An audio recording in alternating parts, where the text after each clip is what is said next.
Նիկոլ Փաշինյանը պետք է հեռանա։ Երկիրը ձեռք գնում է։ Դուք ասում եք, որ 2018 թվականից հետո քաղաքասարակությունը ներել է, չկա։ Նրանք, ովքեր որ այլևս քաղաքասարակության դերը չեն իրականացնում, իրանք իրական շատ կուրախանան, որ ես այդ քաղաքասարակության ներսում չեմ։ Արտաշես Էկոնոմիվի կողմից հրապարակված ստվերային կառավարության ցանկը։ Այդ մարդիկ տեղյակ են, որ այդ ցանկի մեջ կան։ Համատեղելի են Նարեկ Կարապետյանը, Լևոն Զուրաբյանը, Մանեթ Հանդիլյանը, Էդմոն Մարուքյանը։ Մենք չենք գնում գարեջուր խմելու իրար հետ։ Մենք գնում ենք իրավիճակը շտկելու։ Ում հետ չեք համագործակցի։ Պարլամենտում գտնվող այսօրվա որևէ ուժի հետ այդ պսևդո անկախ կուսակցությունները Ում հետ չեք բանակցելու։ Պսևդո արևմտամետներ են։ Եվրոպական կուսակցությունները։ Մենք Խզմալյանի հետ հանդիպել ենք։ Մեդզևովի հետ։ Մենք իրանց հետ եւս հանդիպել ենք։ Լևոն Շիրյան։ Եկեք լուրջ բաներից խոսենք։ Համագործակցության միակ պայմանն է, որ դուք պետք է լինեք վարչապետի տեխնացուն։ Եթե կլինի մարդ, ով ավելի քիչ խոցելի կլինի եւ ընդունելի կլինի, բնականաբար ոչ։ Ինչպես եք վերաբերվում բիզնեսի ու քաղաքականության սերտաճմանը։ Եթե մարդը ունի ստեղ ներսում բիզնեսներ, մեծ բիզնեսներ, բարձա որ իշխանության գալու պարագայում դա լուրջ խնդիր է։ Այսինքն իրենց հետ չեք համագործակցելու։ Շատ յամանն է, գիտես։ Ձեր կոնսոլիդացիան անցնում է, բայց 50+1 չէ։ Այ կառավարման մոդելն ենք մենք փոխելու, ունենում ենք այլ մարմին, որը փոխարինում է նախագահի ինստիտուտը, կոչվելու է պետխորհուրդ, որտեղ լինելու է ոչ թե մի հոգի, որ հետ կարելի է դագաբարնյակ անել, փոխել սահմանադրությունը ու կասեն էսա քո լիազորությունները։ Պետական խորհրդում պիտի լինեն մարդիկ, որոնք բացառապես Հայաստանի Հանրապետության քաղաքացի են եւ անկուսակցական։ Ձեր շարժման երկրորդ դեմքը Արտաշես Էկոնոմովը միայն Հայաստանի քաղաքացի է։ Ոչ, Հայաստանի Հանրապետության ինքը նաև հունական ունի ու ռուսական ունի։ Այսինքն ինքը որևէ պաշտոն, որևէ կարգավիճակ Հայաստանում ունենալ չի կարող։ Ոստիկանության բարեփոխումները արդյունք չեն տվել։ Բացի Դանիել Լեոնիսյանից մնացած բոլորը կարծես թե դժգոհում են։ Ինչ ուղղությամբ է գնալու արտաքին քաղաքականությունը։ Նախասիրությունների հարցեր այս պահին չեն գնելու։ Միացյալ Նահանգների նման գործընկեր ունենալու հետևանքը տեսնում է Իսրայելը։ Մի հատ բան կա, էլի անեկդոտի նման պատմեմ։ Շատ կներեք, անեկդոտի փոխարեն ռազմաբազան ու ՀԱՊԿ մնալու են։ Ես ուզում եմ տեսնել այն մարդկանց, ովքեր կգան կասի, այսպես շլինքից բռնելու ենք, շպրտենք դուրս։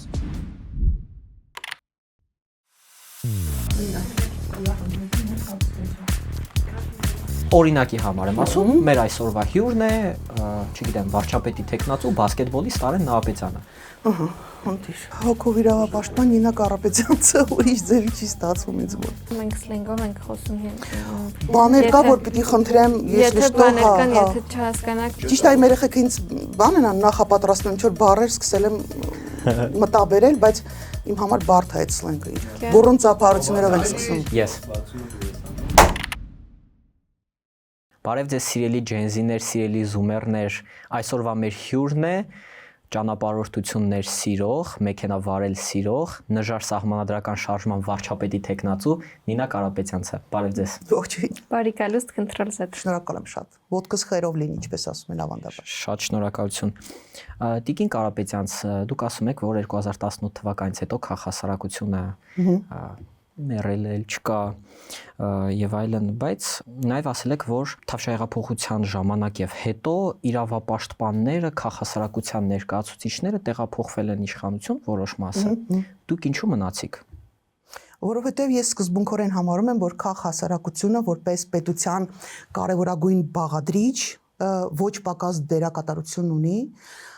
բալանսը պահելու, ժողովրդի ձայնը տեղ հասցնելու, իշխանությունների համար զսպող ուժ լինելու, այն ինչ որ մենք եղել ենք մինչև 18 թվականը։ Մեր քաղաքասարակությունը, հայկական քաղաքասարակությունը իր ամենավատագույն ժամանակներում, այսինքն Հայաստանի համար ամենածանրագույն ժամանակներում եղել է լավագույններից մեկը պոստսովետական երկրներում։ Մենք ունեցել ենք քաղաքասարակություն, որը կարողացել է որոշումների վրա ազդեցություն ունենալ, որոշումներ փոփոխել, պարտադրելու այդ գործիքակազմն է ունեցել, կամքն է ունեցել, համախմբվածությունն է ունեցել։ Մենք իսկապես ունեցել ենք բացառիկ քաղաքասարակություն իր որակով, իր ազդեցության հնարավորություններով ու պոստսովետական երկրներում երևի կար այդպիսի ակտիվ, տենց կայացած, կայուն, կարծր քաղաքասարակություն, երևի Ուկրաինան ուներ, Վրաստանում էր, որովհետև այնտեղ այնքան փող էին դրել, որ արևմուտքը որը լասելու չի, ու երևի էլ ոչ միտեղ այս որակի բան չկար, մեկ էլ Հայաստանում էր։ Ու ես դրանով միշտ շատ հպարտացել եմ, որովհետև մենք գալիս էինք հանդիպումների արտասահմանում ու ես հասկանում էի, թե ինչ խնդիրներ ունեն քաղաքասարակությունը կամ հասարակությունները այլ երկրներում հետսովետական, որովհետև մեր ինչու հետսովետականի հետ եմ համեմատում, որովհետև որովհետև մեր ելակետային տվյալները նույնն են, մենք ոնց որ նույն սովետը փլվեց, մենք առանձնացանք, ու հարաբերական առանձնացանք բոլորս, ու մեր ելակետային տվյալները նույնն են, հետեւաբար մեր խնդիրներն էր թվում մատեն նույնը պիտի լիներ, բայց մեր քաղաքասարակությունը իսկապես այլ էր։ Ու ես հպարտանում եմ այդ քաղաքասարակությունով, այդ քաղաքասարակության մաս կազմելու ինձ համար շատ մեծ պատիվ էր, հատկապես այն հիմնադիր հայրեր եւ մայրեր, տենց են ասում, չէ՞ երևի, մարդկանց կողքին աշխատել ինձ համար իսկապես մեծագույն պատիվ էր, դա Միկան Էրդանյան, Միքայել Ներդանիլյան, դա Ավետիք Ներիշխանյան, դա Ժաննան Ալեքսանյան, դա էլի Անահիտ Ներբայանդուր, դա էլի բազմաթիվ մարդիկ են, ովքեր սկզբունքների կրողներ են։ Ինչ եմ ես հիմա ասում, որ քաղաքասարակությունը մեռել է։ Ну ես չեմ ասում այդ մի հատ ուրիշ ծրագրի ժամանակ վարողները այդ թեզը առաջարկեցին, ես ընդունեցի, որովհետև իսկապես մենք շատ ծանր վիճակում ենք հայտնվել։ Այն ասում եմ ծրագրի սկզբում ասացի կարճ կապել, բայց կարճ կապել չի ստացվում։ Բայց դες պաշտոն առաջարկել են։ Զրույցներ եղել են, ես ի սկզբանե մերժել եմ, որովհետև ես իսկապես պաշտոն երբեք չեմ հավակնել որևէ պաշտոն զբաղեցնել։ Այսինքն մարդիկ կան, որոնք իսկապես իրանց երազանքն է ինչ որ պաշտոն ստանձնելը, հա, որ այդ իրանց CV-ի մեջ գրեն, «Էս ինչ անես, այս ինչ պաշտոնից ես գիտեմ այդ մարդկանց, ես խոսել եմ այդ մարդկանց հետ։ Ես իսկապես չունեմ այդ հավակնությունները, երբեք չեմ ունեցել, հիմա էլ չունեմ։ Վարչապետի պաշտոնի վարչապետի տեխնացու լինելու այդ առաջարկը ընդունելու ամբողջ իմաստը հետևյալի մեջ էր, որ պետք է մարդ, որը ունենա մաքուր հետագիծ, մարդ, որի վրա ամեն անգամ չեն ասելու այ դուք միլիոններ, բանակի հաշվին փողեր, դաչաներ, այս ինչ որոշումներ, այստեղ հանցագործել, այս բանը չեն կարողան ասել։ Ու մարդիկ ենթադրում եմ դուք եք ինչ որ չափով հետազոտել մարդու անցած կյանքը, հա, ձեր հյուրերի անցած կյանքը կուներկան հետազոտում եք, մարդիկ ովքեր այդ առաջարկը արել էին, իրենք եւս այդ process-ով անցել էին։ Ասեմ ավելին, ինձ 20 թվականից հետո բազմաթիվ անգամ առաջարկ ա եղել ստեղծել կուսակցություն, դառնալ կուսակցության ղեկավար, մաս դառնալ ինչ-որ կուսակցությունների, հատկապես ընտրություններին, ասենք 21 թվականի ընտրություն։ Ես միշտ մերժել եմ, որովհետև չեմ պատկերացրել ինձ քաղաքականության մեջ։ Դե չեմ կարող ասել, որովհետև դա փակ բնույթի խոսակցություններ են եղել։ Շատ փող են առաջարկել, շատ փող են առաջարկել։ Իսկ ինչքան։ Էլի չեմ կարող ասել, որովհետև չեմ ընդունել այդ առաջարկները, բնականաբար քննարկման ենթակա։ Անցած բաները առասարակ քննարկման իմաստ չկա, որովհետև հատկապես ձեր պարագայում, երիտասարդների պարագայում ապագան քննարկել ինձ թվում է շատ ավելի արդյունավետ է, որովհետև լավ ինչքան կարելի է անցյալով ապրել։ Հասկացանք, լավն ա եղել, վատն ա եղել, անցել գնացել է։ Հիմա վաղվա օրվա մասին է պետք կարծում խոսել։ Շատ լավ Տիկին Կարապետյանց, բայց դուք հիմա մտնում եք քաղաքականություն եւ մենք ուզում ենք հասկանանք որն էր պատճառը, որ այն ժամանակ չհամաձայնվեցիք կուսակցություն կազմել կամ մտնել ուրիշ կուսակցության մեջ, իսկ հիմա որոշել եք, որ պետք է շարժում սկսեք, մասնակցեք ընտրություններին։ Շատ պարզ պրիմիտիվ բացատրություն ունի, որովհետև այս ամբողջ ընթացքում, հատկապես 20 թվականի պատերազմի այդ ծանր իրավիճակից հետո, ես եւ ոչ միայն ես, բազմաթիվ մարդիկ փորձել են տարբեր քաղաքական ուժերի ներկայացուցիչների, հա, քաղաքականապես հետաքրքրված մարդկանց հետ հանդիպումներ կազմակերպել, քննարկումներ կազմակերպել, այս ճգնաժամից դուրս գալու լուծումներ փնտրել։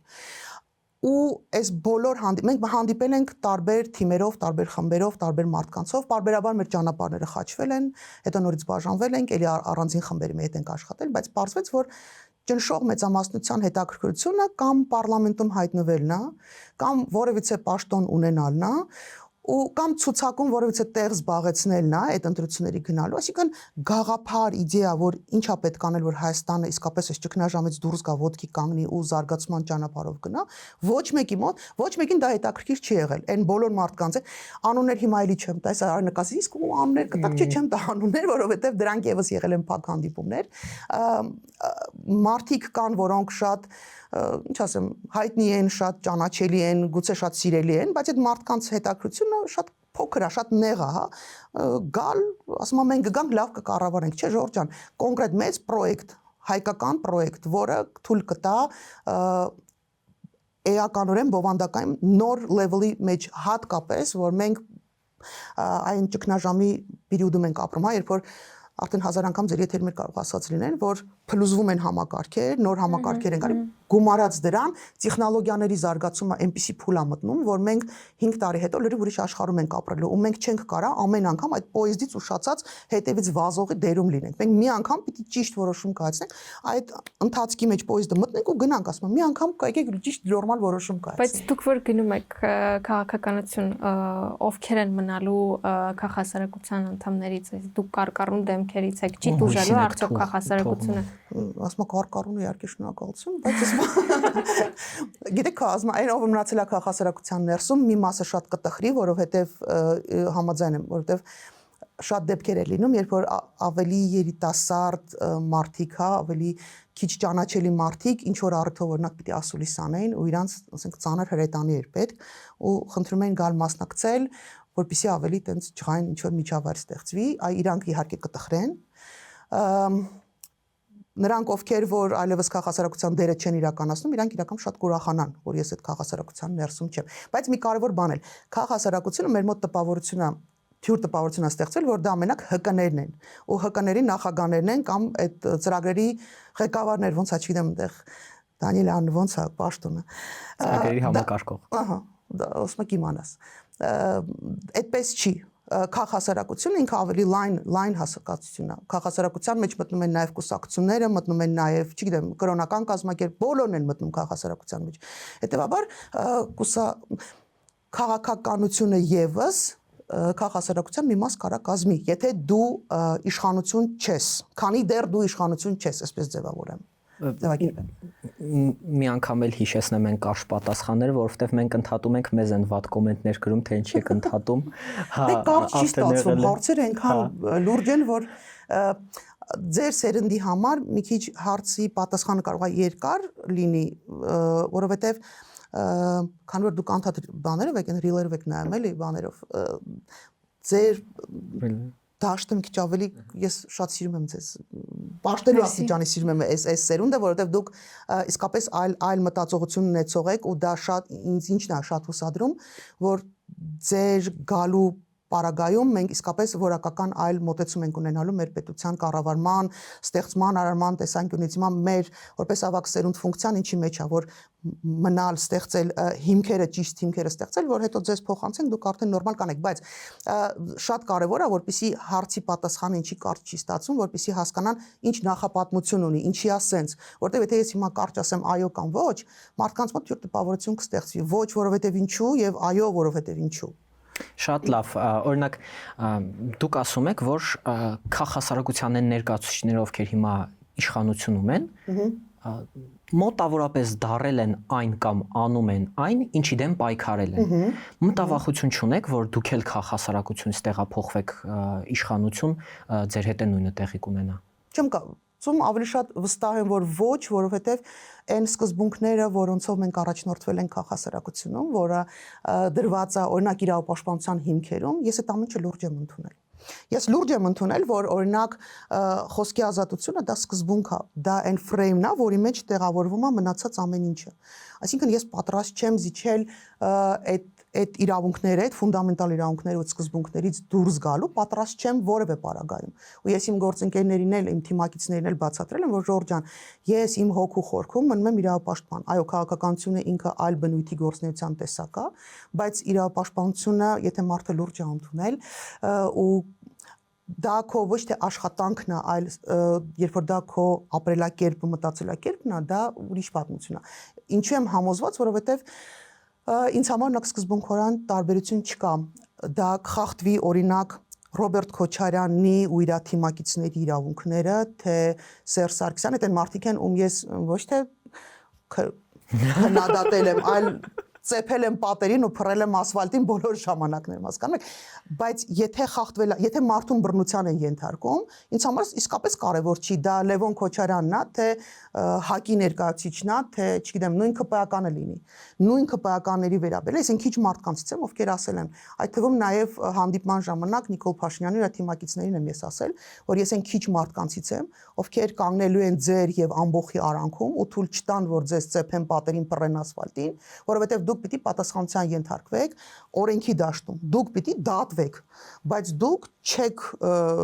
ձեզ չպիտի հաշվի հարդար տեսնեն ձեր նկատմամբ։ Չնայած ասում եմ, ես մարդկանորեն հասկանում եմ նրանք, ովքեր նման ցանկություն ունեն, բայց այդպես չի կարող լինել։ Երկրում պիտի գործեն օրենքները, կարգ ու կանոն պիտի լինի։ Այնպես որ ինձ համար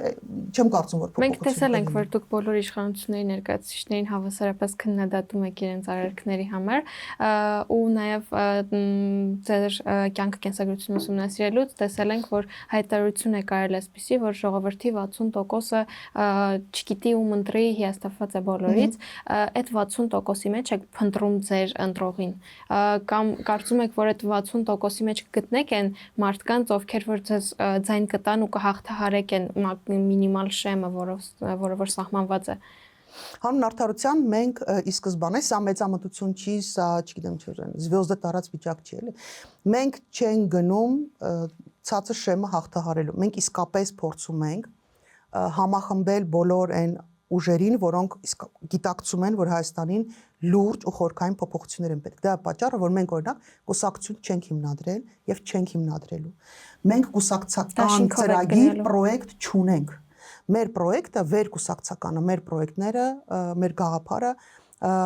միավորելու եւ միասնական ուժերով, որտեղ ոչ մի առանձին մեկ կուսակցություն չունի այդ հնարավորությունը, չունի այդ ոչ մարդկային ռեսուրսը, ոչ մնացած բոլոր ռեսուրսները պետությունը փոխելու։ Մենք պիտի գանք միասնական ինչ-որ բան ստեղծենք, հա։ Սկսել եմ հիմա անուններ տալ։ Բայց ես անուններ չեմ անելու, քանի դեռ ավարտված չեն բանակցությունները, իսկ մենք շատ լուրջ բանակցությունների մեջ ենք։ Կարող եմ ասել, ում ենք մերժում, նախընտրական փուլում կատեգորիկ կերպով։ Մի հատ ճշտող հարց տամ, ինչով սկսել, հա, դաշինքով եք, այսինքն գալու։ Եվ ինչու եմ ես համաձայնվել նաև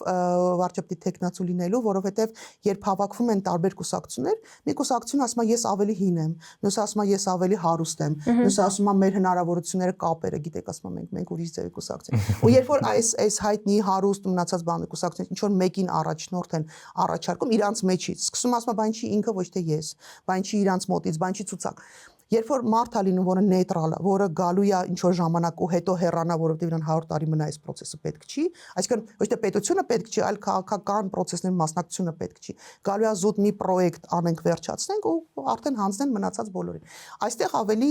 հեշտ է լինում, ոչ մեկի ոչ պագոններն է փոկվում ընկնում, ոչ կուսակցական այդ քաշքշոցներն է լինում, ինչի դուք ոչ թե մենք։ Նպատակը նաև իմ համաձայնվելու սրա մեջ է։ Հարցնելու եմ անցնենք կարմիր գծերին, ում հետ չեք համագործակցի։ Պարլամենտում գտնվող այսօրվա որևէ ուժի հետ պատրաստ չենք համագործակցել, որովհետև իրանք հավասարապես պատասխանատվություն են կրում այն վիճակի համար, որը մենք ունենք այսօր։ Իսկ պարլամենտից դուրս։ Իսկ պարլամենտից դուրս, հա, շատ-շատերի հետ պատրաստ ենք խոսել, շատ-շատերի հետ արդեն հանդիպել ենք, երկար ժամանակ խոսում ենք, կան խմբեր, որոնք այլ իրավիճակում գուցե եւ ես համաձայն չլինեի օրինակ հանդիպել խոսել, բայց իրավիճակի լրջությունը իսկապես այնպեսին է, որ ասում եմ, բոլորը պետք է իրանց, չգիտեմ, մոտ ամբիցիաներ ծայրահեղ չկան, բայց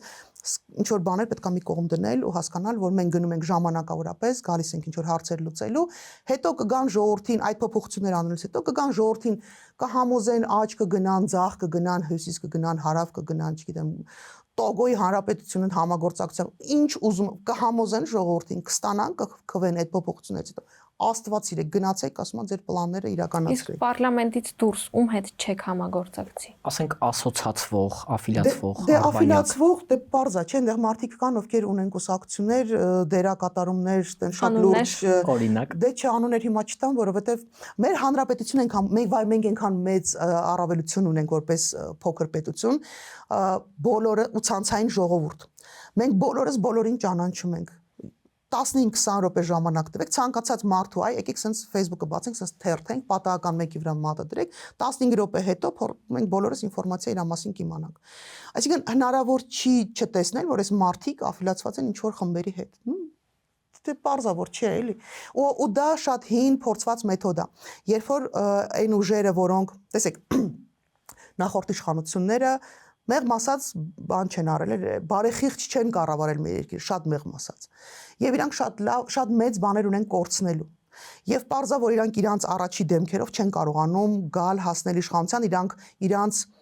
անվտանգությունը, իրանց երաշխիքները ստանալու համար։ Ոնց են անում այլ կերպ։ Ստեղծում են այլ կուսակցություններ, խմբեր, նախաձեռնություններ, թիմեր, որոնք որ ընտրվելու դեպքում կապահովեն իրենց կտան իրենց երաշխիքներ, որ իրանք նես չաղ ու բախտավոր պիտի ապրեն։ Հիմա այդ նույն կուսակցություններից, այդ պսևդո անկախ կուսակցություններից ստեղծված ունեն բոլոր նախին նախագահ, չէ, լավ, Լևոն Տեր-Պետրոսյանը ոնց որ չունի։ Երևի չունի, չգիտեմ, գոնե ես ուշադրություն չեմ դարձրել։ Քոչարյանն էլ ունեն, Սերժ Սարգսյանն էլ ունեն, բանել Նիկոլ Փաշինյանն էլ հիմա ունի թիմեր, որոնք ներկայացվում են որպես մի այլ կարգի ժողովրդավարության մոլի երկրպագուներ։ Իսկ եթե մենք թվարկենք, դուք ասեք հա կամ չէ։ Դե չէ, նույն բանը կլինի, ինչ ես ասեմ, ինչ դուք թվարկեք, ասեք չէ։ Դուք կանոն չեք տա, մենք կտանք։ Բոլոր այն ուժերը, ում հետ դուք չեք պատկերացնում համագործակցությունը, ում հետ չեք բանակցելու։ Դե եկեք ասեմ, պարլամենտում գտնվող ուժերի հետ նախընտրական որևէ համագործակցություն չէ։ Այն ուժերի հետ, որոնք այ պսևդո արևմտամետներ են, որոնք որ ովքեր են իրենք։ Պսևդո արևմտամետները, որոնք որ զբաղեցրել են այդ նիշան, բայց պաֆակտու բռնության ջատագովներն են, մարդիկ ովքեր մարդու իրավունքների Եվրոպական կուսակցությունը պսևդո արևմտամետ է։ Եվրոպական կուսակցությունը ով էր։ Խզմալյանին։ Մենք Խզմալյանի հետ հանդիպել ենք, խոսել ենք, զրուցել ենք, շատ հետ ենք խոսել, զրուցել։ Նրանք ովքեր որ արդարացնում են, նրանք ովքեր որ արդարացնում են բռնությունը, նրանք ովքեր որ ժողովրդավարության խախտման պարագայում ծափ են տալի ու արդարացնում են այդ process, մարդկանց հետ խոսելու բան չկա։ Այդ մարդիկ ոչ թե արևմտամետներ են, այդ մարդիկ ոչ թե արևմտամետներ են, այդ մարդիկ ուղակի ինչ որ նիշա են զբաղեցրել։ Ու Քրիստոնյա ժողովրդավար։ Այդ ովքեր են։ Լևոն Շիրյան։ Դե լավ է երեխեք, ասում եք լուրջ բաներից խոսանք։ Հիմա հա թե չէ։ Եկեք լուրջ բաներից խոսանք։ Հանրապետություն կուսակցությունը լուրջ էր։ Չեմ ասելու, ոչ մեկի անունը չեմ տալու։ Բոլոր պսևդո կուսակցությունների հետ չենք համագործակցում։ Մեր ձևովի հետ համագործակցում եք։ Մեր ձևով ովքեր են։ Ուժեղ Հայաստան, Նարեկ Նարեկ Կարապետյան։ Կարապետյան։ Մենք իրանց հետ եւս հանդիպել ենք։ Համագործակցության ավարտական փուլը դեռ ոչ մեկ չգիտի ով ինչ փուլում ա լինելու, որտեղ Իսկ Հայ ազգային կոնգրեսի հետ հանդիպել եք։ Երեխեք լիքը մարդու հետ ենք հանդիպել։ Մենք Լևոն Զուրաբյանի հետ ենք հանդիպել, մենք առանց դրա էլ ենք հանդիպում, այդպես էլ ենք շատ մարդկանց հետ հանդիպել ենք։ Մարդիկ ովքեր որ նորից գուցե այլ իրավիճակում մենք շատ խիստ կլիներ իմ մոտեցումը հանդիպել թե չհանդիպելում, այս իրավիճակում իսկապես կարիք ու անհրաժեշտություն կա շատ խորը լուրջ մտածելու, շատ լուրջ հիմքերի վրա դնելու, որովհետև հասարակությունը իսկապես սպասման վիճակում է, այս stand by, որ ասում են հասարակությունը անտարբեր է, հասարակությունը ոչ մի բանով հետաքրքրված, սուտ է։ Մեր հասարակությունը շատ հետաքրքրված է, շատ մեծ սպասման մեջ է, որովհետև այն իր անհետաքրքրված լինելը, մենք քաղաքականությամբ չզբաղվելու հետևանքները սեփական կաշվի վրա է զգացել ամենադառը ամենաչոր ձևով հայրենիք կորցնելով,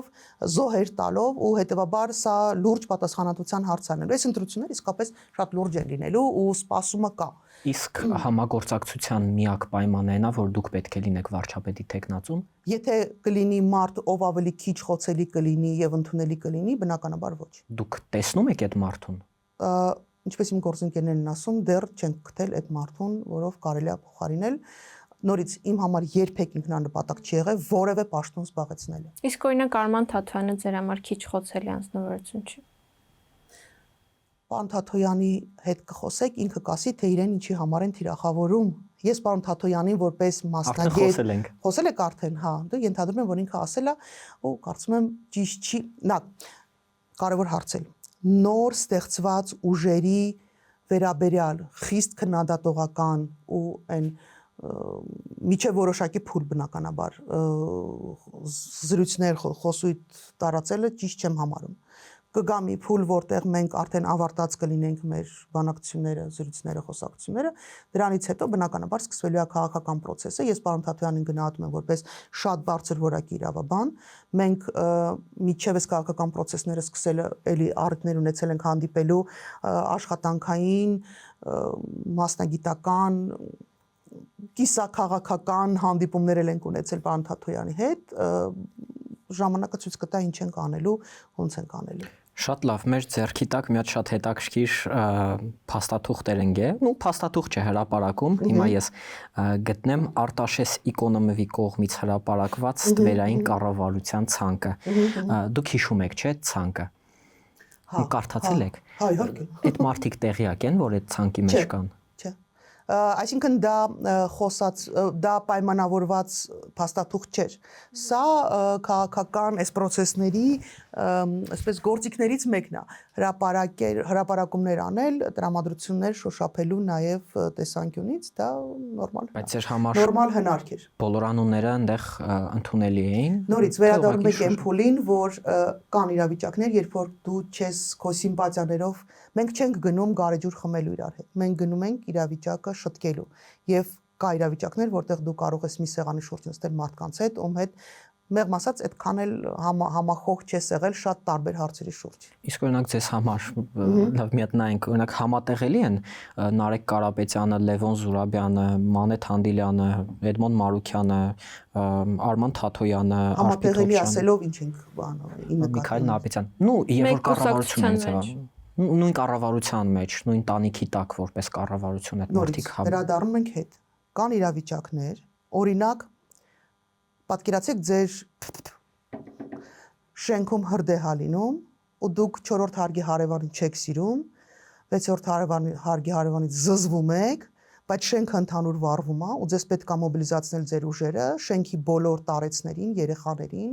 հղի կանանց տարհանելու կամ այդ հրդեհը անջատելու, ինչ եք անելու։ Ասելու եք ես 6-րդ հարգի հարևանից զզվում եմ ու չեմ անելու, չեմ հանգցնելու իրանց տունը։ Կա իրավիճակներ, երբ որ ծայրահեղ, իսկ մենք այդ էքստրեմալ վիճակում ենք գտնվում, մենք պարտավոր ենք հիմա փորձել գտնել լավագույն լուծումը։ Հատկապես որ այս process ինքը ժամանակավոր է։ Եթե սա լիներ օրինակ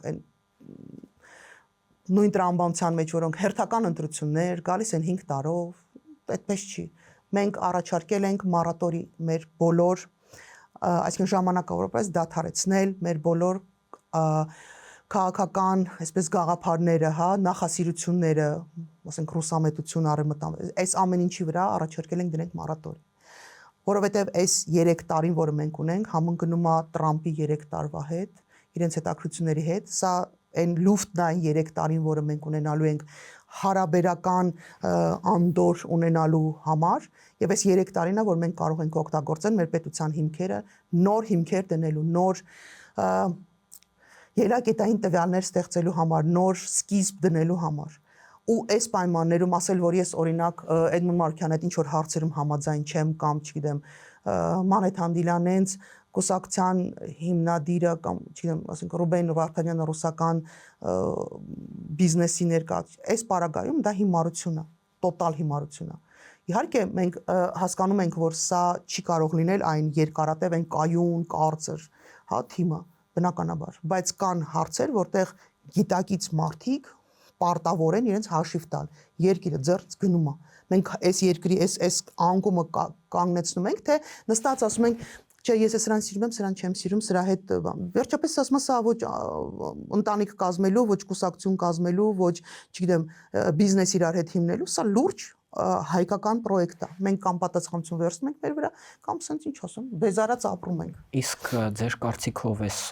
տարբեր ուժերին քաղաքական ներկապնակի տարբեր գույներին, այսպես ասած, համատեղելով դուք ավելի խոցելի չեք դարձնում ձեր կոնսոլիդացիան, որովհետև ըստ էության այդ մարդիկ ունեն իրանց 2%-ը, 1.5%-ը, բայց որ միավորվեն կարող է մաթեմատիկական չի լինի, հա։ Շատ հնարավոր է, եւ դա է պատճառը, որ մենք բոլորի հետ ում հետ որ խոսել ենք, մենք բացատրել ենք, որ մենք փնտրում ենք լավագույն լուծումը հասարակությանը ճիշտ ներկայացնելու համար, որովհետև քաղաքական այդ միացումները դրանք մաթեմատիկական բան չի, հա, դու ունես 2%, դու ունես 4%, ես ունեմ 1%, միացնում ենք ու ստացվում է մեկ միասնական, դա մաթեմատիկա չի։ Շատ հնարավոր է, որ 2% եւ 4% իրար միանան եւ դա դառնա 30% դրա արդյունքում։ Բայց կարող է եւ հակառակը լինի 30%-ին գումարես 1% ու դա ուղղակի փլուզվի, դառնա ոչ մի բան։ Հետեւաբար այստեղ շատ հստակ պետքա ճիշտ հաշվարկ կատարվի։ Բայց սա նաեւ մեկ այլ հարց է լուծում։ Երբ որ դու ունես շատ տարբեր ուղղություններով մարդկանց, դու նաև հնարավորություն ես ստանում իշխանությունների ենթադրյալ խախտումների, իսկ ես գտնում եմ, որ հաստատապես լինելու են բազմաթիվ խախտումներ, պարագայում դուրս գալ փողոց եւ նաեւ փողոցով պայքարել քո խախտված իրավունքների համար։ Իսկ դրա համար պետք է նաեւ տարբեր ուժեր, իրենց համախոհներով, իրենց թիմերով, այնպես որ սա տարբերակներից մեկն է։ Ինչպես եք վերաբերվում բիզնեսի ու քաղաքականության սերտաճմանը, փոխազդեցությանը։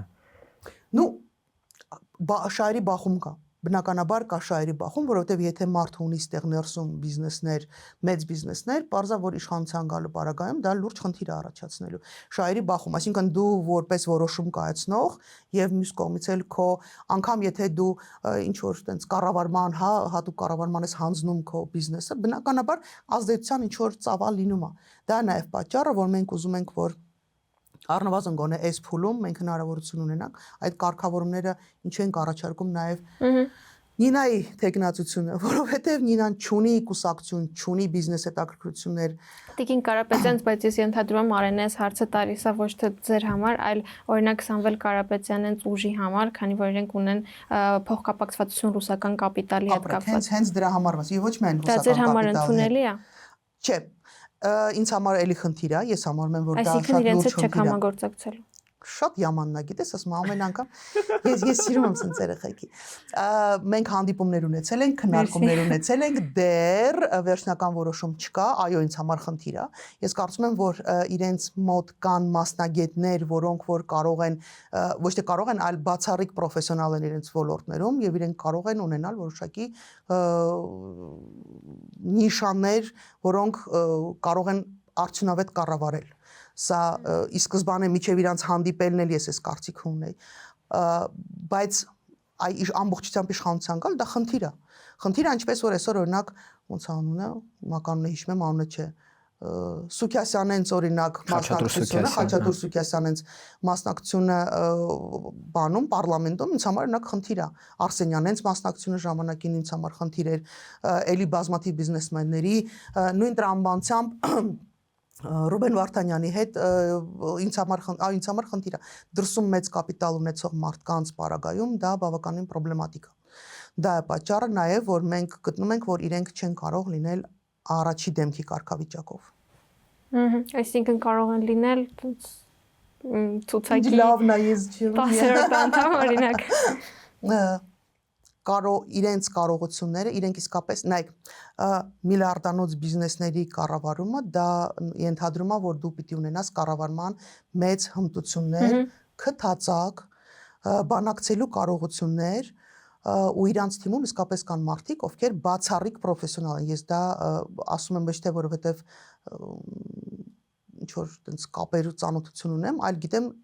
միջև իրանց հետ հանդիպելը, հա ու այլ տեղից նորից Հայաստանը եւ հայերը ցանցային ժողովուրդ են, մենք իրար մասին ամեն ինչ գիտենք եւ ես գտնում եմ որ իրանք իսկապես կարող են եւ իրանք ծրագրերը եւ շատ հետաքրքիր ծրագրեր պրոյեկտներ ունեն մի մասի հետ այդքան էլ համաձայն չեմ բայց օրինակ հետաքրքիր սոցիալական տնտեսական ծրագրեր ունեն եւ իրենք այդ ոլորտում մասնագիտացված են մենք օրինակ ավելի շատ մեր պրոյեկտի մեծ մասը մենք ունենք նաեւ տնտեսական բաղադրիչներ բայց մեր հիմնական ամփոփող կարևոր մասը դա պետական մոդելն է, կառավարման մոդելն է, որտեղ մի հոգի այլևս չի գալու իշխելու ամբողջ լծակները իր ձեռքում հավաքելու, որովհետև մենք ունեցել ենք կառավարման տարբեր մոդելներ, որոնք այլ երկրներում հաջողում են, մեր մոտ պրավալ են գնում մի այլ տեսակի, ու դա նաև մենտալիտետի գուցե խնդիր է։ Այդ կառավարման մոդելն ենք մենք փոխելու, մենք անվտանգության համապարփակ պրոյեկտը պիտի ներդնենք, որը շատ մոտիկ է Ֆինլանդիայի պրոյեկտին, որովհետև մենք իսկապես մեր հասարակությունը անվտանգություն է ուզում։ Իսկ այդ անվտանգությունը կարելի է հասնել բացառապես միայն համակարգային փոփոխություններով, որտեղ ամբողջ այդ բեռը դրված չի լինելու զինվորականների վրա, հա, բանակային շարքայինների վրա ու կամավորների վրա ու այդ հա նոր պրոյեկտներով տարբեր մարդկանց վրա սա պիտի ավելի համակարգային եւ երրորդը ներողություն եւ երրորդն ասեմ ու շարունակենք հա դա մեր թվային կամ ավելի ճիշտ ասել թվանշային պետության էլեմենտներն են որոնք շատ կարեւոր են որովհետեւ ամբողջ աշխարհը գնում է թվանշային փոփոխությունների եւ եթե մենք չկարողացանք ապահովել մեր անվտանգությունը մեր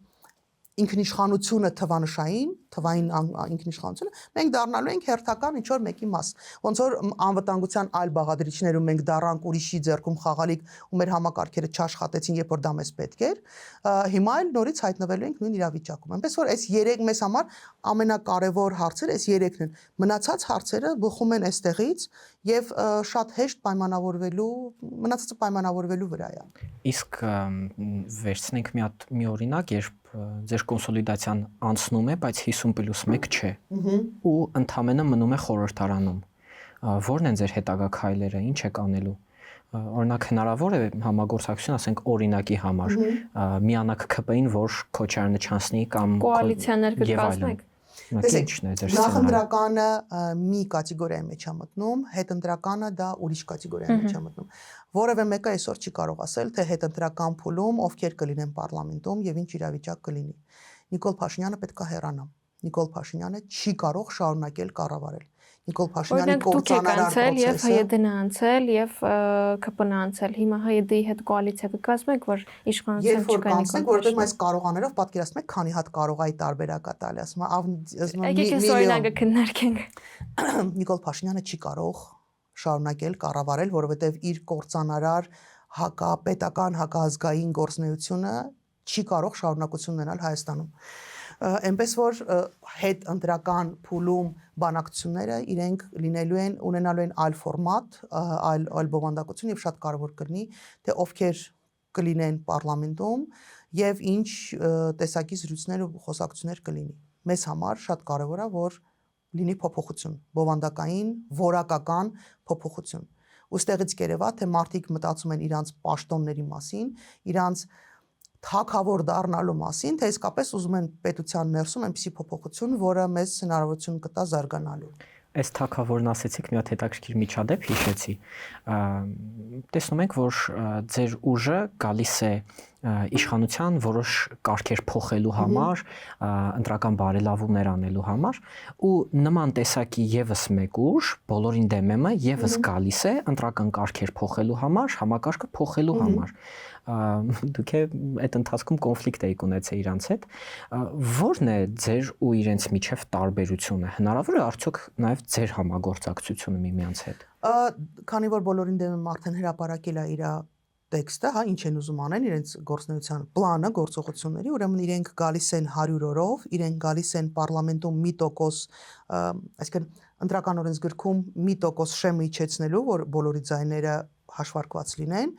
Եվ ինչ էին անում, մի բան մեծամասնությունն էին չեղարկում։ Կայուն մեծամասնությունն են չեղարկում։ Ու կայուն մեծամասնությունը հա չեղարկում են ու բոլորին դեմ եմ քվյաթերթիկ։ Բոլորին դեմ եմ, իդեպ իրենք արդեն կուսակցություն են գրանցել, որի անվանումն է բոլորին դեմ եմ ու վсё, в принципе իրանք այդքանով են գալի։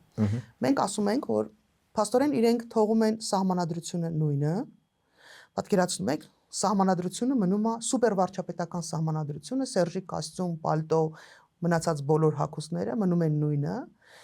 Ընտրվում է 100 օր հետո ինչ որ մի նոր կուսակցություն, որտեղ գալիս է իշխանության էլ ինչ որ մեկը, որը սուպեր վարչապետական լիազորություններ է ունենում։ Մի կողմից, մյուս կողմից պարլամենտում մարդիկ, ովքեր այտենց խառը ասում է ժողովուրդ են հավաքվում։ Տեղ բացի քաոսից ուրիշ բան եք տեսնում։ Բայց այդ կայուն մեծամասնությունը ոնց որ ասում են Սերժի կոստյումի թևը չի։ Не совсем. Մենք առաջարկում ենք հետևյալը։ Не совсем ասլեմ ինչ նկատի։ Հեսա մերը բացատրեմ բանանը։ Հա, իրանք պարլամենտում չեն ունենում մեծամասնություն, բայց վարչապետը ունենում է ազդեցություն ԱԱՑ-ի վրա, դատարանների վրա, գլխավոր դատախազի վրա, հակակոռուպցիոն, կենտրոնական դրական հանձնաժողով, այսինքն մարդ, որը ունենում է ազդեցություն բոլոր մնացած կառույցների վրա, վարչապետը։ Օրենքով այդպես է։ Վարչապետը կիսաստվածի կարգավիճակում է։ Ու պլյուս խառը վիճակ պարլամենտում, դա ինչ դրական ու կայուն բանաբերում պետության ներսում։ Մենք առաջարկում ենք ուրիշ պրոյեկտ։ Մենք առաջարկում ենք փոփոխություններ, այդ 1%-ի իդեպ բոլորին դեմեմի հայտնագործությունը չի, դա Պարույր Հայրիկյանը անհիշելի ժամանակներում 1% ասել է եւ իմաստը նրա մեջ էր, որ որևէ ձայն չկորի։ Մենք համաձայն ենք, մենք ինքներս ընդունել ենք Պարույր Հայրիկյանի այդ առաջարկը եւ շատ կարեւորում ենք։ Մենք ընդունել ենք նաեւ օրինակ Արշակ Սադոյանի այն առաջարկը, որ եթե գալիս է որևէ կառավարություն իշխանության եւ չի կատարում 2 տարում իր խոստումների 40%-ը, ինքը ուղղակի պիտի ինքնալուծարվի։ Մենք առաջարկում ենք փոփոխություններ, որի պարագայում դատավորները, գլխավոր դատախազությունը, կենտրոնական ընտրական հանձնաժողովը, հակակոռուպցիոն մարմինները եւ մնացած սահմանադրական անկախ մարմինները որևէ կախվածություն չեն ունենում օրվա վարչապետից։ Պատկերացրեցիք, որտեղ որ դու ունենում ենք այլ մարմին, որը փոխարինում է նախագահի ինստիտուտը, կոչվելու է պետխորհուրդ, որտեղ լինելու են ոչ թե մի հոգի, որ հետ կարելի է դագավարնյակ անել, որտեղ կարելի է գալ պայմանավորվածությունների ու դու գնաս տես դինջ դեմքով նստես, չգիտեմ ինչով զբաղվես, մեկը պաղպաղակի մոլի երկրպագուեր, մեկն էլ գնում է, չգիտես ինչեր է խոսում, ու չես հասկանում вообще ինչ է անում։ Պետական խորհուրդը ինքը պետք է ունենա կազմված լինի 9 անդամներից, որոնք որ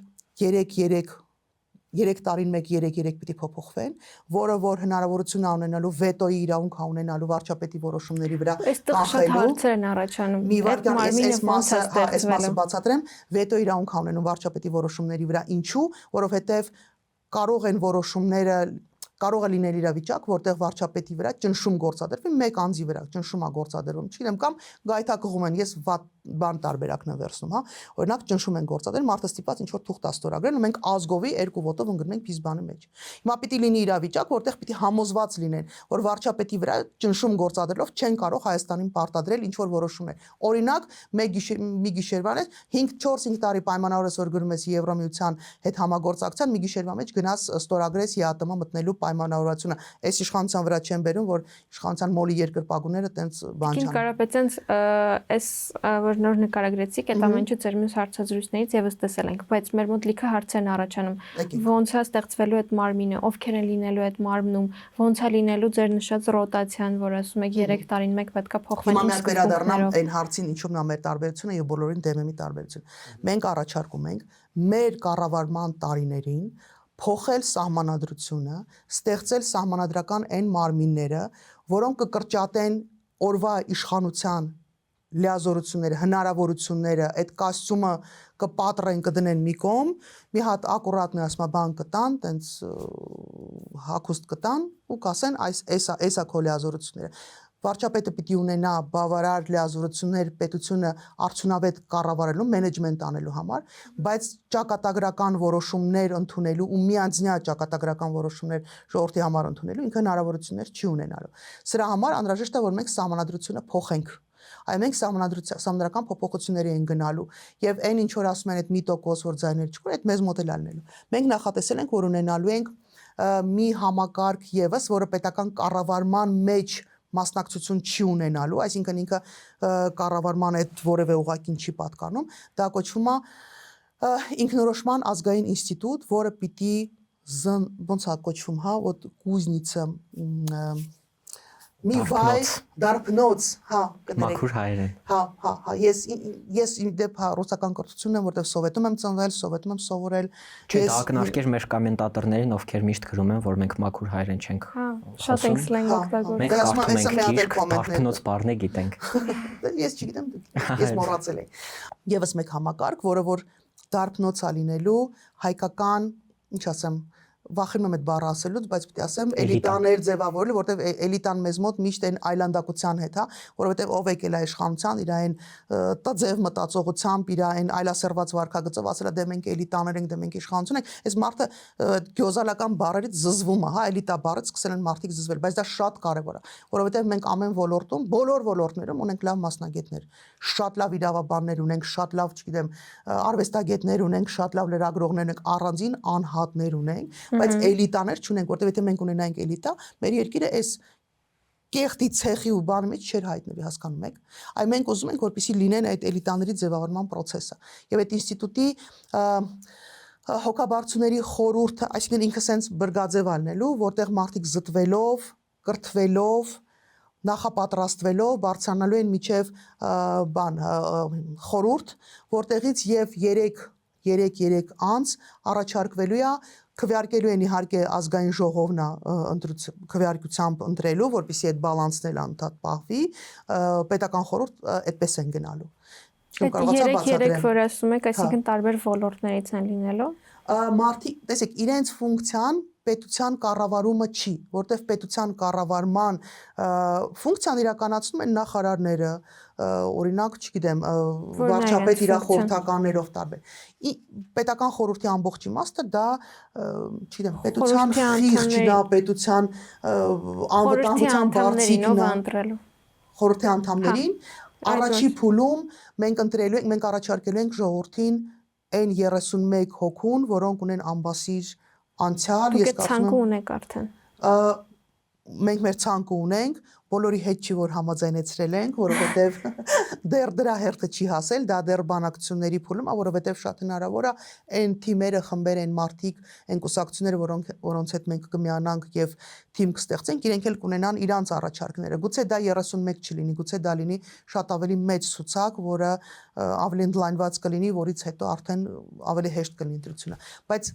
պետական խորհրդի ամբողջ իմաստը դա տան մեծի, տան պատասխանատուի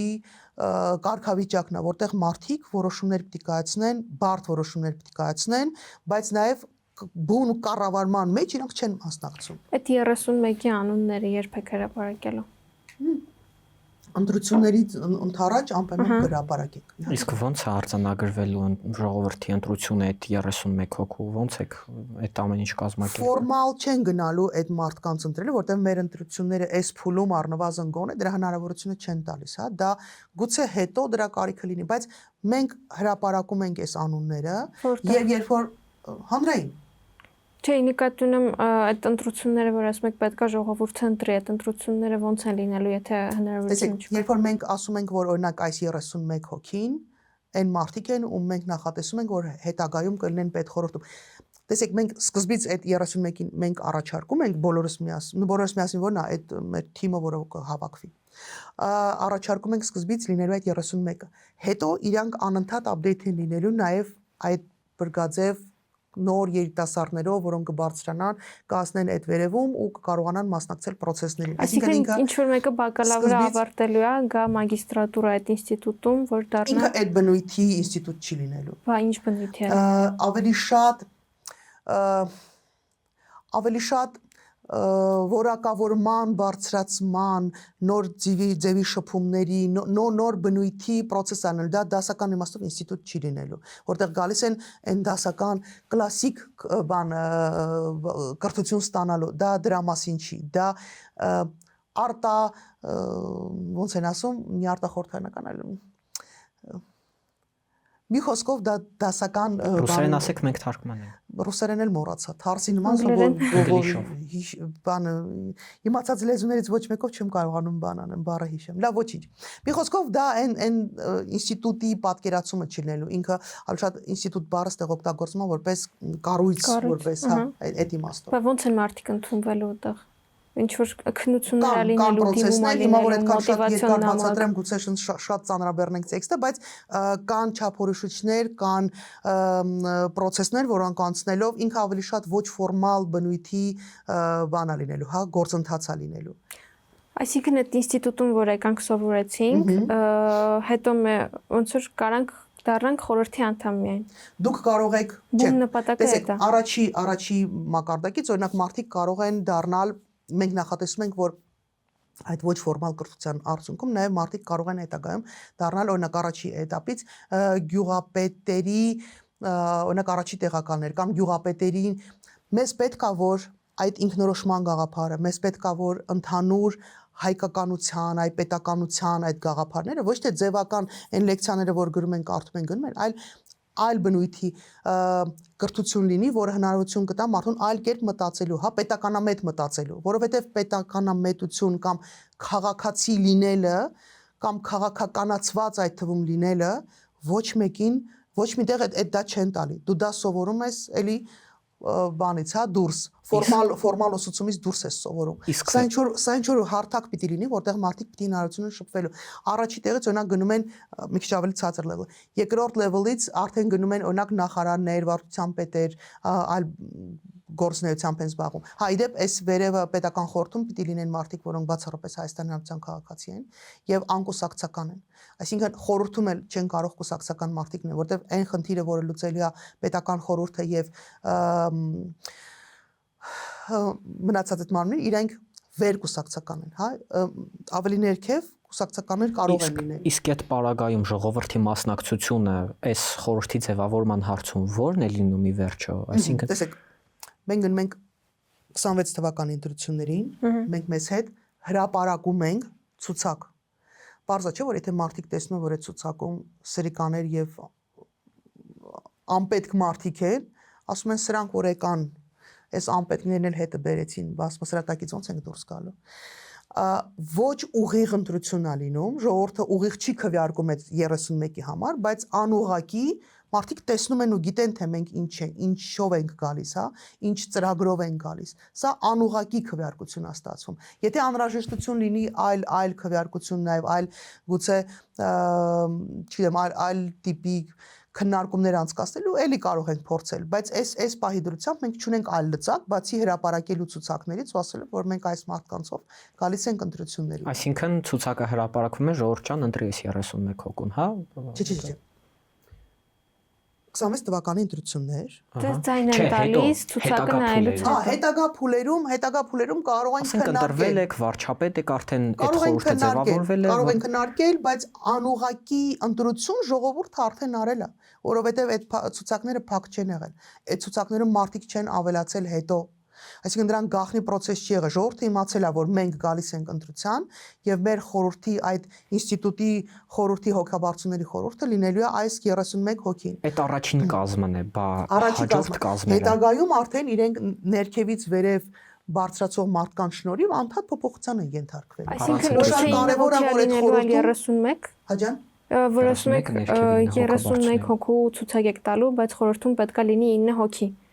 Պետ խորհրդում պիտի լինի 9 հոգի։ Հիմա այդ խորհրդի անձանց ոնց է որոշվելու 31-ից պետ խորհուրդը առաջարկելու է, ներողություն, հոգաբարձուների խորհուրդը այդ 31 հոգին իրենց մեջից ընտրելու են այն մարդկանց, իրենք են ընտրում այն մարդկանց, ովքեր համապատասխանում են այդ չափորոշիչներին։ Բնականաբար այդ չափորոշիչների մեջ պիտի նաև այդ վեյթինգն ու լուստրացիան անպայման անցած լինեն այդ մարդիկ եւ համոզված լինենք, որ պետ խորհուրդ չենք բերում մարդկանց, ովքեր Հայաստանի Հանրապետության հետ ոչ մի կապ չունեն, ովքեր այլ երկրների մոլի երկրպագունն ու ծառայողներն են։ Ու էլի բազմաթիվ process-ներ։ Իրանք առաջադրում են այդ թափուր տեղի համար պարլամենտին եւ պարլամենտը ընտրում է այս մարդկանց։ Իսկ այդ 31 Եթե հանկարծ չեն ընտրում, ինչ որ մարդկանց չեն ընտրում, նոր մարդկանց են առաջարկում եւ անընդհատ կառաջարկեն նորերի, բայց այնտեղ նաեւ սահմանափակում կա, հա, պարլամենտը չի կարող հավերժ մերժել, որտեվ դա կարող է սաբոտաժի փորձել բերել, պիտի ստեղծվի հանձնաժողով, եթե ինչ քննարկումներ պիտի լինեն, հասկանան պատճառները, մի խոսքով մեխանիզմները շատ բավականին մանրակրկիտ այստեղ ձևակերպված են, ես կարծում եմ, որ մենք նման խնդիր չենք ունենալու։ Այսինքն չաշխատելու խնդիր չենք ունենալու։ Ուղղակի շատ դժվար է կարճ ժամանակում բացարձակ նոր իդեան այսքան դետալներով բացատրել, մի քիչ դժվար է ստացվում, բայց եթե էլի հարցեր կան, սիրով։ Օրինակ դուք ասացիք, որ այդ 9 հոգանոց խորհուրդը պետք է լինեն անկուսակցական, միայն Հայաստանի քաղաքացի։ Ձեր շարժման երկրորդ դեմքը Արտաշես Էկոնոմովը միայն Հայաստանի քաղաքացի է։ Ոչ։ Պարոն Էկոնոմովը 3 երկրների քաղաքացիություն ունի, Հայաստանի Հանրապետության, եթե չեմ սխալվում, ինքը նաև հունական ունի ու ռուսական ունի։ Այսինքն ինքը որևէ պաշտոն, որևէ կարգավիճակ Հայաստանում ունենալ չի կարող։ Սա այն բացառիկ դեպքերից է, երբ որ մարդը չունի հավակնություն որևէ պաշտոն զբաղեցնելու, բայց մեծ հետաքրքրություն ունի Հայաստանում փոփոխություններ ունենալու, որովհետև ինքը Հայաստանի Հանրապետության ծնունդ է, իդեպ ազգանունը շատ տենց տարակուսանք առաջացնում, ինքը կիսով չափ չի, ինքը այն անգամ ուղեց ինձ ասեց քառորդ կարծեմ չափ հույն է, ազգանունը այդտեղից է Էկոնոմովը, բայց ինքը իրան ամբողջությամբ զգում է հայաստանցի։ Բայց ըստ էության ինքը ազդեցություն ունի, այս գործընթացների վրա։ Հա, ինքը ոչ թե ազդեցություն ունի, այլ ուղիղ մասնակցություն ունի։ Հա, բայց ասում եք ինքը տեխնացու չի լինում, բան չի լինում, բայց ինքը ուղիղ մասնակցություն ունի, որպես արտասահմանի քաղաքացի, ուրիշ երկրի քաղաքացի։ Այդ խնդրահարույց չեք տեսնում։ Ստեղ իսկ ինչի մեջ խնդրահարություն պիտի լինի։ Եթե մարդը իրան իդենտիֆիկացնում է որպես հայ ու Հայաստանի Հանրապետության քաղաքացի, որտեղ է խնդիրը։ Ու իդենտիֆիկացիան ուրիշ է, այն որ ինքը երկու։ Մեր առաջի հանդիպման ժամանակ, երբ որ ազնվորեն ասել է իր կապերը, իր հնարավորությունները, իր տարբեր երկրների քաղաքացի լինելը, ու դա նաև ինձ այդ կանգնացրել է նաև այդ պատճառներից մեկը դա եղել, որ ես մի տարի ժամանակ եմ ունեցել հետաքրքրվել, հետևել, նայել, ճշտել, հասկանալ, իսկ կարող ասում այս այն ուղարկված մարդկանցից է, որը որ եկել է այլ հետաքրքրություններ ծառայեցնելու, չէ։ Ես ունեմ ներքին համոզմունք եւ աշխատանքը մեր գործունեությունը ինձ ամեն օրվա ռեժիմով ապացուցում է այն, որ պարոն Նիկանոմովը բացառիկ նվիրվածություն ունի Հայաստանին։ Ես տեսնում եմ, թե ինչքան մեծ սրտացավությամբ է մոտենում եւ մարդ, որը ունի մեծ թվով պատենտներ IT ոլորտում եւ պատրաստ է այդ պատենտները բերել առաջին ձեռքով այստեղ ներդնել, օրինակ, այստեղ աշխատացնել, ես չգիտեմ, դրանից ավելացում աստուց կրակ են ուզում։ Կիսով ամբողջությամբ, այսպես զտարյուն իրենց հայեր համարող մարդիկ այդքան բան չեն անում։ Մարդը կարող էր հանգիստ ապրել ցանկացած այլ երկրում, ցանկացած։ Իր ընտանիքը ինքը գաղտնիք չի պահել, իր ընտանիքը ապրում է օրինակ Լոնդոնում, աղջիկները, թոռները, իրենք Հունաստանում կարող էին, ասում եմ, բիզբեդնը ժիծ, իրենք կարող էին Ռուսաստանում երևի, չգիտեմ, հիմա արդեն կարող էին, թե չէ, ապրել հանգիստ։ Հիմա երևի արդեն այդքան հանգիստ չեն կարող ապրել։ Բայց մարդը նախընտրել է Հայաստանը ու Հայաստանն է ընտրում, որ ինքը իր ամբողջությամբ։ Իսկ ինչի Հայաստանում չի ապրում ընտանիքը։ Որովհետև այն պայմանները, որոնք ունեն կա դրսում, չկան Հայաստանում։ Ցավոք սրտի դա է։ Ու ամբողջ իդեան, այն որ ասում է, մի հատ հին անեկդոտ կա, ասում է, ես սանատորիան եմ ձեր տուն բերել, այ Եվրոպան Հայաստան բերելու, արևմուտքը Հայաստան բերելու իդեայով այդ մարդը հիվանդ։ Դու որը օրինակ ես ունեմ ձեր տարիքի տղա ու մի քիչ ավելի փոքր աղջիկ, ես մտածում եմ, որ ինչ որ մի օր գալու է ու իմ երեխաները կարող են ինձ ասել, որ ես չեմ ուզում այստեղ ապրել, ու ես իրավունք չունեմ իրենց ասելու դու չես գնալու կամ ես եմ քո փոխարեն որոշում։ Հասուն մարդիկ իրենց փոխարեն որոշում են կայացնում, չէ՞։ Ու բայց ես ինչ կարող եմ անել, որպեսզի իմ երեխաները այստեղից չգնան։ Ես կարող եմ փորձել Հայաստանում ստեղծել են միջավայրը, որտեղ կուզենան վերադառնալ։ Այն նույն բանը ուզում է անի Նիկանոմովը։ Ինքը ուզում է ստեղծել այստեղ միջավայր, որտեղ իր երեխաները կուզենան վերադառնալ, իսկ իր երեխաները ոչ պակաս շատ իմիջիալից ասեմ, ես վերջերս նաև հանդիպել եմ աղջիկներին, որոնք եկել էին իրանց պապայի 60-ամյակը այստեղ նշելու, ու ես հասկանում եմ, որ մարդիկ ինչքան շատ են սիրում նաև Հայաստանը։ Ու ես հասկանում եմ, որ իրենք կվերադառնան, որևէ խնդիր չկա, բայց կվերադառնան, երբ որ լինի այդ անվտանգությունը, այդ հնարավորությունները, որոնք կան Եվրոպայում կամ Արևմուտքում առհասարակ։ Շարժումը սկսելուց բացի Էկոնոմով։ Շնորհակալություն։ Մի քիչ պարտազգանա։ Բացի իրենից դուք եք եւ Գարեգին Միսկարյանը։ Գարեգին Միսկարյանը դուրս է եկել ու նշվում է, որ առողջական խնդիրների պատճառով, երբ որ Լավանը հետ է գալու։ Դե ես Միսկարյանի փոխարեն որոշումներ կայացնել չեմ կարող, բայց արժեհամակարգային տեսանկյունից ես միշտ ասել եմ, մեր արժեքների տեսանկյունից Գարեգինը ինձ շատ մոտիկ է, դե մենք ասում ենք Գարիկը, Միսկարյան Գարիկը շատ մոտիկ է, ես իրան շատ մարդկաները շատ սիրում եմ, շատ լավ դեռ առիթ չի եղել մեր ծանրաբեռնվածություն ցավոքն ցավոք մենք չենք հասնում իրար, իսկի տուն չենք հասնում էլ ուրեմն թե ասում իրար հասցնենք տեսնելու, այս տեսանկյունից մենք տարաձայնություններ չունենք։ Այս հարցերով շատ տարբեր թեորիա զագավառաներ հյուսվեցին էլի, բան։ Հա, լուրջ։ Հա, սննդախի։ Այդ միակ պատճառներ ու գլխավոր պատճառներ իր առողջական խնդիրը, որովհետև այդ պահի դրությամբ իսկապես Գարիկը ուներ լուրջ առողջական խնդիր, որտեղ ամեն հանդիպումից հետո ասում է լիմոնով կոֆե խմել ու դե խմել, դա հարցի լուծում չէր, որովհետև այդ ստրեսային վիճակը իսկապես ծանր էր։ Այլ խնդիրներ կարող են լինել, շուտ ամեն ինչ էլ կարող է լինել, դրա մեջ ինչ որ տենց բարդ վիճակներ չէ։ Աստված սիրեք, մարդիկ 1000 տարի լինում են մի կուսակցության անդամ, 120 տարվա կուսակցության անդամներն են ինչ որ պահի դուրս գալի, ներս գալի։ Ամենակարևոր բանը, որ ցանկացած իրավիճակում մարդը իր, ինչ ասեմ, մարդկությունը չկորցնի, սա է կարևոր։ Անկամ եթե ինչ որ этаպում մարդիկ իրարից բաժանվում են, այլ ճանապարհներով են գնում, ստեղ ամենակարևոր ասում է հիշել, որ մենք բոլորս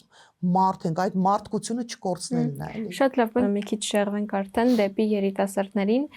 քննարկումներ ունենում եք երիտասարդների հետ, ինչ խնդիրներ են բարձրաձայնում, ինչի մասն է խոսում եւ առհասարակ ըստ ձեզ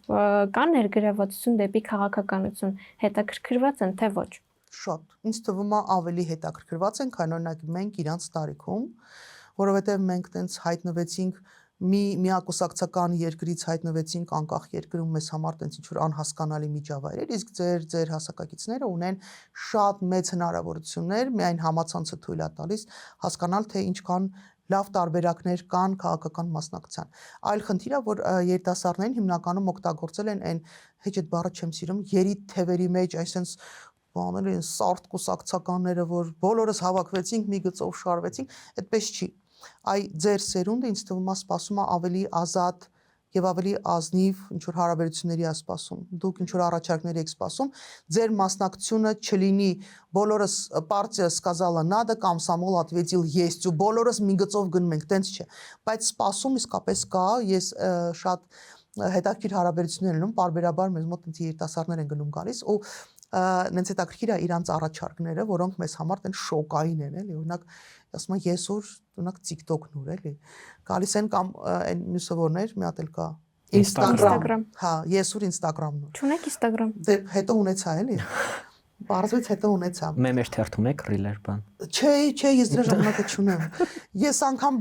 շատ բաներին ավելին ասեմ, ես իմ 13 տարեկան աղջկան տալիս եմ, ասում եմ, խնդրում եմ, այս վիդեոները, այս ինչ տեղերը պիտի տաղադրել, ես ինձ ազատեք դրանից։ Բայց հասկանում եմ, որ երիտասարդները օրինակ գալիս են այտենց խորհուրդներով, ասում են օրինակ, այս բնույթի այ երիտասարդությունը այս սպասումը ունի, օրինակ այս հարցի շուրջ ինչ տեսակետ ունենք, այ մենք ուզենայինք, մեզ հետաքրքիր է այս հարցը։ Այսինքն իրան գալիս են շատ կոնկրետ խորհուրդներով ու գալիս են շատ կոնկրետ պահանջներով։ Այ մեզ պետք է այսենց։ Իսկ ո՞րն է այդ հուզող հարցերը, ամենահուզող հարցերը, ինչ խնդիրներ են առանձնացնում։ Շատ անսպասելի է այդ հարցերը, որովհետև մեզ համար օրինակ առաջի հայացքից թվում էր, թե պետական կառավարման մոդելի հարցը կարող է հետաքրքրի միայն տենց տարիքով մեծ փորձառու ջաջաներին ու ծոցաներին, բայց պարզվում է, որ չէ, իրանց ոչ միայն հետաքրքիր է, իրանք նաև փորձում են, այ ոնց եք դուք sense հարցերով տալի, բայց ուղղակի երբ որ կա ինչ որ հնարավորություն նկարելու, գծելու, բացատրելու, ավելի հեշտ է բացատրում։ Իրենք իրենց առաջարկներ ունեն, իրենք իրենց մտավախություններ ունեն ու ինձ շատ է ուրախացնում, որ օրինակ երբ որ քննարկում ենք, ասում եմ, իսկ օրինակ պետխորհրդին դուք չեք դարձնելու monster, ինչ որ նոր monster ու ինձ այնքան է դա դուր գալիս, որտեվ ու դա ամեն անգամ այդ հարցը հնչում է ու մենք ամեն անգամ ցույց ենք տալիս այդ բալանսը ոնց ենք պահելու, որ հանկարծ որևէ մարմին չդառնա monster ու ինձ դուր է գալի, որ երիտասարդները հետևողական են, որտեվ իրանց հետաքրքիր է, որտեվ դա իրանց մասին է, որովհետեվ իրականում ինչ որ մենք հիմա անում ենք, դա մեր մասին չի, դա ձեր մասին է, ձեր համար է ու շատ հետաքրքիր է անվտանգությունը բնականաբար կրթական ոլորտն է իրանց շատ հետաքրքրում, ինչպես ենք մենք տեխնոլոգիաների ոլորտն է իրանց հետաքրքրում, ոնց ենք մենք Հայաստանի տնտեսությունը եւ առհասարակ Հայաստանի զարգացումը տեխնոլոգիաների ոլորտում ինչ ներգրավելով ենք անում, այդ հարցում պարոն Էկոնոմովն է շատ լավ կարողանում բացատրել, որտեղ ինքը IT ոլորտի երկար տարիներ Silicon Valley-ում աշխատել, շատ մեծ պրոյեկտներ, շատ մեծ ծրագրեր, շատ մեծ կապեր, հետաքրքրություններ ունի ու կարողանում է շատ հետաքրքիր ներկայացնել, թե մենք ինչ ենք անելու։ Ես մի քիչ ավելի դժվարանում եմ, բայց հիմա այն ուսանողի նման ես էլ նստած սովորում եմ տնտեսագիտությունից, տարբեր ոլորտների հետ կապված, նենց որ ասում եմ, միայն դուք չեք սովորում ես էլ ձեր հետ եմ սովորում։ Մենք նույնպես շփվում ենք մեր տարիքակիցների հետ, որ հասկանանք, թե իրենք ինչ խնդիրներ են տեսնում մեր երկրում ու հարցեր են առանձնացրել, որոնք իրենք նշում են, որ կարևոր են իրենց համար դրանց լուծումները։ Ես մի քանիսը կարդամ դրանցից, դուք կարճ պետբավանդակային պատասխանեք, ոնց եք պատկերացնում դրանց լուծումը։ Երիտասարդները բողոքում են, որ ոստիկանության բարեփոխումները արդյունք չեն տվել։ Եթե գաք իշխանության, ոնց եք փոխելու այդ։ Ես էլ եմ բողոքում, բացի Դանիել Լեոնիսյանից, մնացած բոլորը կարծես թե դժգոհում են, մենակ Դանիելն է գոհ։ Տեսեք, մենք 18 կարճ չի ստացվի։ Ուրեմն մինչև 18 թվականը մենք ունեինք ոստիկանություն, որը մարդակեր ոստիկանություն էր։ 18 թվականից հետո կարճ ժամանակ, երբ որ չկային օրվա իշխանությունների հրահանգները մարդ ուտելու, իրանք շատ նորմալ ու մարդավարի աշխատում են։ Այսինքն առնվազն գոնե հրաման չտալ, որ մարդկանց վրայով քայլելը կամ մարդկանց խոշտանգելը դա նորմալ է, գնացեք խոշտանգեք, ես ձեզ դրա համար պրեմիա կտամ, այդ մինիմումն է, որ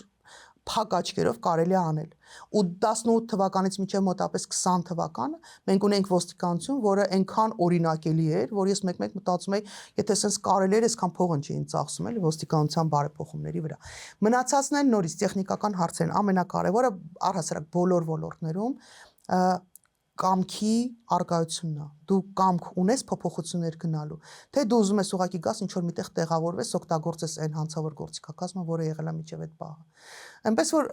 կան լուծումներ կան, դա երևի ամենահեշտ լուծումներից մեկն է լինելու, ոստիկանության մարդակեր չլինելը։ Հաջորդ հարցը ասում են, որ գնաճին զուգահեռ չի զարգանում քաղաքացիների կյանքի որակը ու չեն աճում աշխատավարձերը։ Այս իմաստով մի քիչ ավելի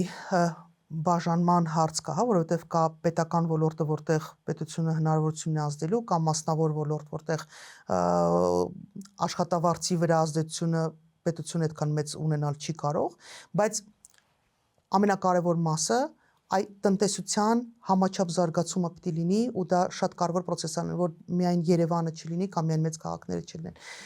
Որովհետև մենք հիմնականում մեր տնտեսությունը ինչի վրա է, հա, ասում եմ, բերեցին տարան, հա, մի տեսակ ոնց որ էդ էլ է կարևոր իհարկե, առևտրի արդյունքում է, հա, մենք ինչ որ ստեղից առնում ենք, այնտեղ ծախում ենք։ Մեզ տնտեսություն է պետք, տնտեսություն, որը իդեպ այդ անվտանգության համապարփակ անվտանգության համակարգի տեսանկյունից տնտեսությունը շատ կարևոր մաս է կազմում եւ այդ անվտանգության մաս է կազմում։ Դա միայն ռազմական արդյունաբերությունը չի, դա նաեւ գյուղատնտեսության զարգացումն է, որտեղ դա բարենային անվտանգություն, այսինքն բոլոր ոլորտներում բիզնեսի զարգացումը, այդ թվում նաեւ մասնավոր բիզնեսի զարգացումը, այդ բալանսի բերելը ինքը շատ մեծ հնարավորություններ է տալու։ Միայն տնտեսության զարգացման, քո ներսի տնտեսության զարգացման արդյունքում է, որ դու կարող ես ինչ որ չափով կարգի բերել, կարգի իրավիճակը, թե չէ արհեստական ձևով ինչ որ 10,000 դրամ ավելացնելը դա հարց չի լուծելու, դա անընդհատ բերելու է լրացուցիչ խնդիրների։ Շատ լավ, բայց երիտասարդները դժգոհում են նաև նրանից, որ շատ դժվար է աշխատաշուկա մտնելը, որովհետև դու գնում ես սովորում ես, բայց հետո քեզ ասում են, դե եթե ուզում ես մասնագիտական գործունեություն ծավալել, պետք է օրինակ 2-3 տարվա աշխատանքային փորձ ունենաս։ Այս խնդիրը ոնց է պատկերացնում, ոնց կլուծվի։ Անկեղծ ասած, այս տեսակետից բան չեմ մտածել ինչ լուծում կա, բայց ասեմ, որ սա նոր խնդիր չի, այս խնդիրը եղել է բոլոր ժամանակներում։ Ես ինքս երբ որ ավարտել եմ ինստիտուտը, հասկացել եմ, որ եթե ինչ մեղքս թաքցնեմ, եթե ծանոթը չլիներ, շատ դժվար կլիներ, որից միտեղ աշխատանքի ընդունվելու, սա խնդիր է։ Երևի թե շատ կարևոր կլինի մեր կրթության որոշակի этаպը հատկապես ավարտական կուրսերում մարդկանց պրակտիկ Դե հիմա էլ պրակտիկաներ կան չորրորդ կուրսում։ Այդ պրակտիկան չի, որովհետև ինստիտուտ ավարտած օրինակ մասնագիտությամբ իրավաբաններ կան, որոնց հետ մենք աշխատել ենք, ու ես հասկանում եմ, որ մասնագիտ 5-րդ կուրս ավարտած կամ հիմա ինչքան են ավարտում մասնագիտության 4 ու պլյուս ավարտած մարդիկ իրանք մի անգամ ձևի համար օրինակ դատարանում չեն եղել։ Կամ դիմում գրել չգիտեն, լավ, այն որ ասում են ժողովուրդ, հիմա դիմում են գրում աշխատանքի, լավ, մենք ձեզ սիրում ենք, եկեք մենք ձեզ ընդունենք աշխատանքի, մի հատ դիմում գրեք։ Ձևը դիմումը գրելու չկա, այսինքն մենք իսկապես խնդիր ունենք, հա, այս թեորիան ու պրակտիկան իրարից էականորեն տարբերվում է, այն ինչ որ ձեզ տալիս է, կրթության որակի փոփոխության կարիք կա։ Կոնկրետ բանաձև կդժվարանամ ասել, բայց օրինակ պետությունը պիտի հաստատապես ունենա ոլորտներ, որտեղ կունենա ոչ թե այն անվճարական սովորեցին ու գնացին, չէ։ Սովորեցին, կրթությունը ստացան ու հստակ գնում են աշխատելու։ Ուսուցիչները կլինեն, չգիտեմ, տարբեր այլ վայրերում, որտեղ մնացածը չեն ուզում, բժիշկները կլինեն այլ վայրերում ու դրա համար չեն գնում, օրինակ, ինչպես այսպես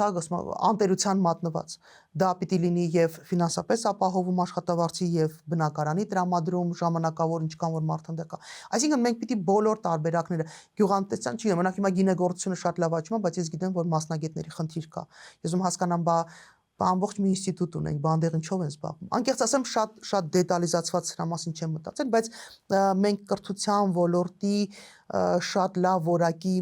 մասնագետներ ունենք, ովքեր պրոյեկտներ են մշակում, մեր թիմից չեն հիմա, բայց մենք ուզում եք ներգրավեք իրենց։ Այն этаպում, երբ որ արդեն շատ նեղ խնդիրներ լուծելու կարիքը լինելու բնականաբար եւ դա միայն չի վերաբերվում Հայաստանաբնակ մարդկանց դա բնականաբար վերաբերվում է նաեւ Սփյուռքի մասնագետներին որովհետեւ կան ծրագրեր պրոյեկտներ որոնք պիտի լինեն ոչ ստանդարտ մի խոսքով ես շատ լավ պատկերացնում եմ հետեւյալը ստանդարտ այն առօրյա այն պլանավորված գծած այն մեզ աչքին սովոր բանով տարբերակներով շատ դժվար է լինելու լուծել են խնդիրները, որը մենք ունենք։ Դրանք պիտի լինեն իրացիոնալ գուցե լուծումներ, առաջարկներ, բայց որոնց արդյունքը պիտի լինի շատ հստակ, ռացիոնալ, շոշափելի, տեսանելի ու պետության համար, մարդու, նախ եւ առաջ մարդու եւ պետության համար փոխադարձ շահավետ, որովհետեւ եթե շահում է մարդը, բնականաբար պետության համար գիտեք ովքեր են ամենա բանը արդյունավետ մարդիկ ինքնաբավ երջանիկ մարդը որը ունի ամեն ինչ ինքը ինքնաբավը ինքը սկսում է պետության համար բացի այն հերոս հարկատու կարգավիճակից հա որ առաջարկվում է մեզ բացի հարկ մուծելուց ինքը նաև սկսում է ինչ որ դրական process-ների մասնակցել ինչ որ լավ բարիք ստեղծել պետության համար Տիկին Կարապետյան ըստ ձեզ քանի տոկոսն է լինելու ձեր ընտրողներից երիտասարդները մեր սերնդի մարդիկ ովքեր որ առաջին անգամ են ընտրում Եթե մենք կարողանանք մեր ձայնը հնարավոր լինի լսելի դարձնել իսկ ես կարծում եմ մենք ամեն ինչ կանենք որ այդ process-ը լինի կարծում եմ բավականին մեծ տոկոս կլինի հենց երիտասարդները Թվեր կարող եք նշել մոտավոր 20% 30% Չէ դժվարանամ Երիտասարդ ասելով որ բան է պատկերացնում 18-ից մինչև 27 Մենք հարցում ենք անցկացրել որպեսզի հասկանանք արդյոք երիտասարդները ձեզ ճանաչում են թե չէ առաջարկվում հիմա նայենք իրար հետ համել դուք կիմանաք Սմամեն դուք կիմանաք Մենք պատահականության սկզբունքով միշտ մոտենում ենք մեր տարիքակիցներին, որ վիզուալ երևում է որ մեր տարիքի են ու հարցնում ենք ճանաչում են քաղաքական գործին թե չէ ինչ հարց կտային իրեն, երբ որ իմանում են որ վարչապետի տեխնոլոգիա եւ այլն ու այս անգամ Արենն է մեր Vox Pop-ի հեղինակ Բարև ձեզ, Նինա Կարապետյանցին ճանաչում եք? Չէ։ Ոչ։ Իսկ ձեզ? Չէ։ Նինա Կարապետյանցին ճանաչում եք? Իսկ ձեզ? Իսկ ձեզ? Իսկ ձեզ? Իսկ ձեզ? Չէ։ Նինա Կարապետյանցին ճանաչում եք? Իսկ ձեզ? Նինա Կարապետյանցին ճանաչում եք? Նինա Կարապետյանցին ճանաչում եք? Իսկ ձեզ? Իսկ ձեզ? Իսկ ձեզ? Ձեր կարծիքով ինչով է զբաղվում։ Երաժշտակեր իրականացում։ Իսկ ձեր կարծիքով։ Երաժիշտ։ Հասանիա։ Ճարտարապետ, դուք։ Դուք ճանաչում եք Նինա Կարապետյանցին։ Ոչ։ Չէ, իսկ սենց։ Սենց էլ չեմ ճանաչում։ Իսկ ձեր կարծիքով ինչով է զբաղվում։ Երևի պոլիտիկայով շինում, քաղաքավ։ Վաու, ճիշտ գուշակեցիք։ Որպես երիտասարդ իրան ինչ հարց կտայիք։ Ինչով է կարելի բարելավել սպորտը մեր երկրում։ Արդյոք պատրաստ եք այնպիսի ներդրումներ կատարել գիտության մեջ, որ գիտնականները արտերկրում աշխատելու փոխարեն վերադառնան Հայաստան։ Կրթության հետ կապված ինչ էլ պատրաստվում անել կրթության որակը բարելավելու համար երդպրոցներում, երհամալսարաններում։ Երևի առաջին հարցը ինչու հենց քաղաքականություն։ Ես ինչ ասեմ ախպերի։ Ինչ որ հուզող խնդիր բան, որը մենք իրան փոխանցենք։ Դրի ապագավիճակը ոնց կլինի։ Շատ լավ, դուք Ինչ կփոխեք երիտասարդության համար։ որպես երիտասարդներ ինչ հարց կտայիք իրան, ինքը քաղաքական գործիչ է ու վարչապետի տեխնացու։ Ո՞ր կուսակցությունից։ Նժար սահմանադրական շարժում։ Իրանք ինչ իդեոլոգիա ունեն, էլի ինչն է իրանց միտքը, գաղափարը, որ դա Իրանք ուզում են սահմանադրական նոր մարմին ստեղծեն նախագահի ինստիտուտի փոխարեն ու հա 9 հոգանոց խորհուրդ, որը նախագահի փոխարեն շատ տարբեր ֆունկցիաներ որ երկրներում այտենց հայացու արդյոք էդի լավ աշխատել այդ երկրները։ Ոայս ինչքան հարց տվեցիք, ես նեղեն գա։ Ո՞վ անցելու այդ 9 հոգում, վարչապետը թե խորհրդանի կողմից ինչ։ Իրանք ուզում են ստեղծել մի հատ մարմին, որը կընտրի այդ 9 հոգուն։ Շատ լավն է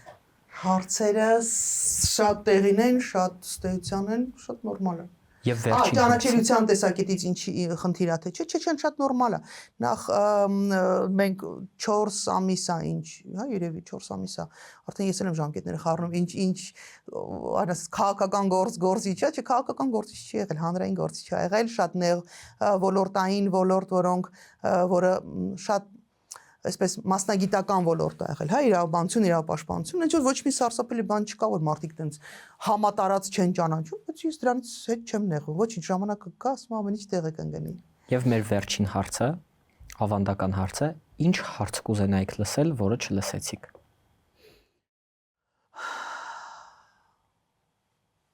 Չէ, դժվար, ինչ որ տենց արտառոց հարց չկա, որ շատ կուզենայի լսել։ ամենակարևոր հարցը, որ մենք կարողացել ենք օրինակ բացատրել այնպես, որ Կարենը կարողանում է փողոցում մարդկանց ներկայացնի, այսինքն ինչ որ չափով կարողացել ենք բացատրել, հասանելի դարձնել մեր գաղափարների իդեաները, այնպես որ չարտարոց բան չկա։ Ամենակարևորը հարց չէ, բայց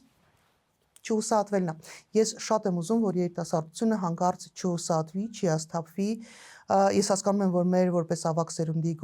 գործողությունները, գործունեությունը շատ անգամ այդ հուսահատության, հիասթափության ինչ որ ալիք կարող են ստեղծել, բայց մենք ուրիշ պետություն չունենք, մենք ուրիշ հայրենիք չունենք։ Այս մեր ընդհանուր հայրենիքն է, ու մենք պարտավոր ենք ամեն մեկս մեր դիրքում, մեր կարողացածի չափով մեր կարողություններից վեր ինչ որ գործողություն անել, վերջապես սա այս երկիրը կարգի հրավիրելու համար, կարգի բերելու համար ու երջանիկ ապրելու համար, որպեսզի որևէ մեկի մոտ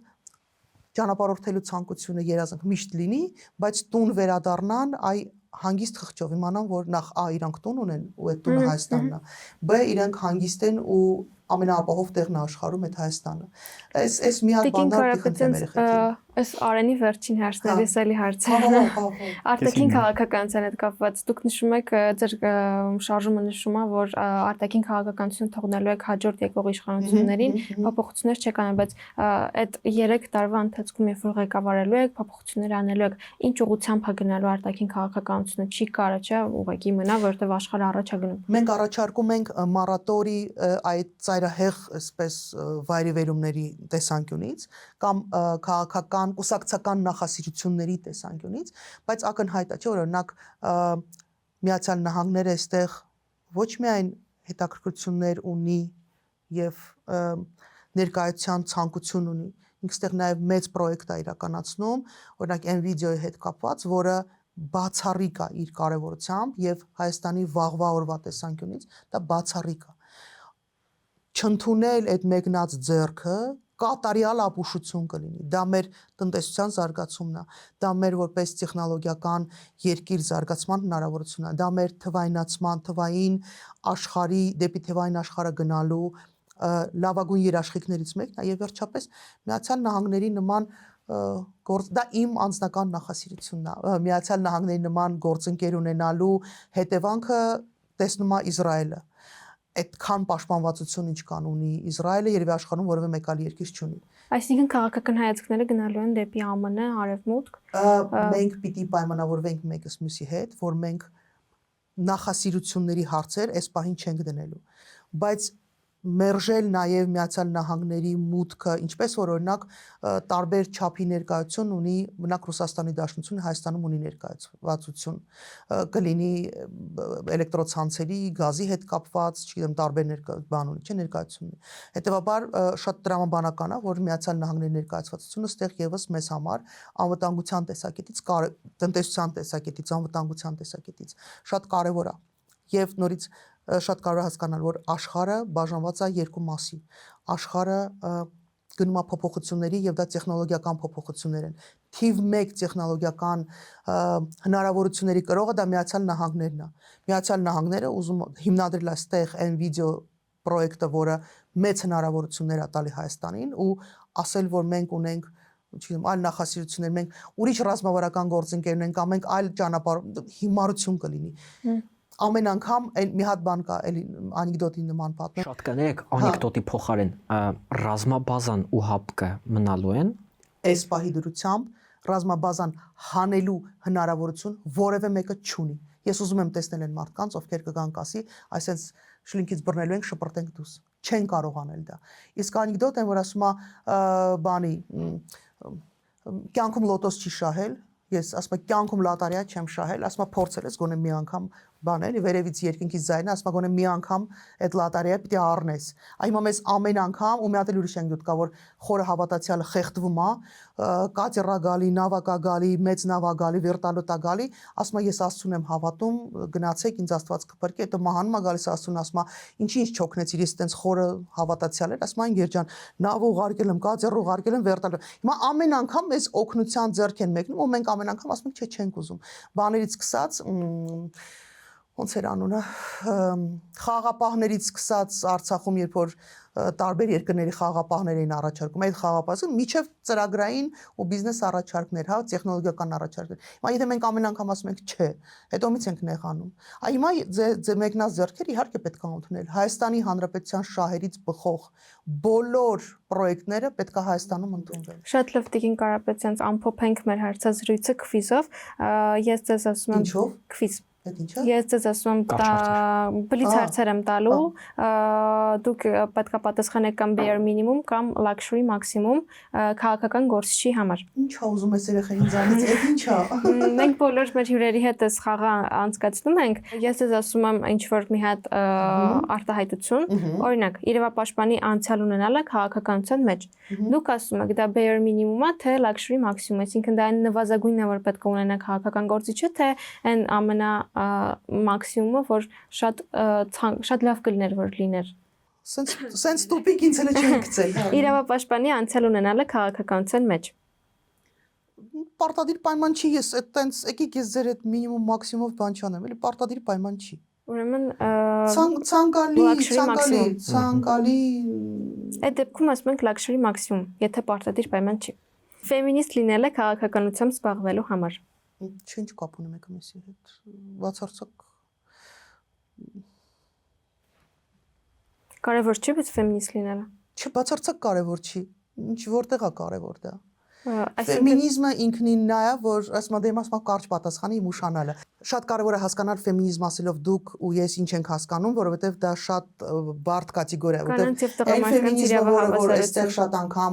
ջատագովում է, ես դրա կողմնակիցը չեմ, որովհետև ես չեմ հասկանում իրաք ինչ են։ Մենք խոսում ենք այն ֆեմինիզմի մասին, երբ որ կանանց իրավունքները պաշտպանված են ու չեն ոտնահարվում։ Կանանց Bare Այս minimum շատ երկար է լինելու, այս ասում պետք է կարճ պատասխան տակ, bare minimum թե luxury maximum։ Չեմ կարողանում այդպես պատասխանել, երեխեք։ Շատ լավ։